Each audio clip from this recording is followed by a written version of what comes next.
Hello everyone, just a quick video to say that I'm down to my last 10 original MC Pros, and I think under the Consumer Protections Against Unfair Trading Act, I am in fact allowed to say that they are now advertised with a 97% price decrease. I did say that I would be adjusting the price downwards from £25,000 by the 1st of the 4th, 2025, and a lot of Americans didn't get the original reference because they're not really too hot on British irony, but of course I thought I'd be clever and reference it to this date today. However, of course they didn't get that either, and they contacted me all on the 4th of January and said, you know, you really need to change the price like you said you would. You know, fair enough. So they are now available. There are 10 of them left, and I'm not going to be doing any more after that. I did finish the first run in 2024 and decided I didn't want to do any more because, you know, well, I'd done a lot of them and the project was getting a little bit long in the tooth. So I decided to, you know, give a shout out that I'd stop production and discontinue the product. However, a lot of people did email me who were using very nice setups and said, you know what, can you just make some more? And I sort of said, yeah, why not? Okay. So that's where we are right now. However, they are rapidly disappearing. So if you have already got a moving coil setup with a working moving coil cartridge and you're not using a transformer, then this may be the thing for you.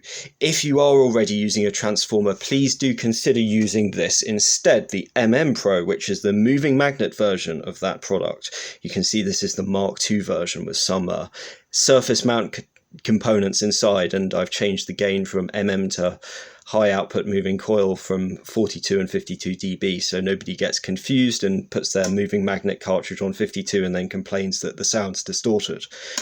Whew, that was quite a lot to say in one breath. So yes, this is soon to be gone. Now I did make, I'll show you, a Mark II version of this design, and this does use a lot of surface mount components.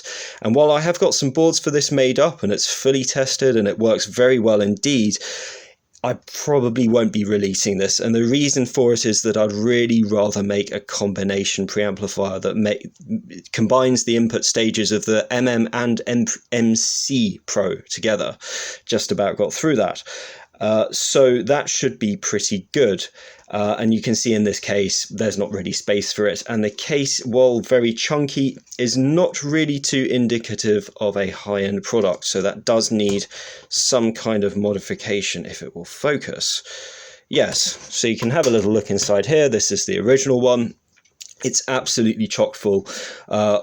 Starting from the left side, we've got our discrete transistors on the input and loading network at 120 ohms, 5532 amplifier driver, 2068 DC servo. Then it goes to this shunt feedback equalizer, which equalizes all the way down to 0, unlike series feedback ones. And that's based around another 5532, mono and subsonic low frequency crossfeed switches and decoupling over here, subsonic filters here, output drive amplifiers with back-to-back capacitors, Panasonic output relays, XLR outputs, as well as an RCA output here.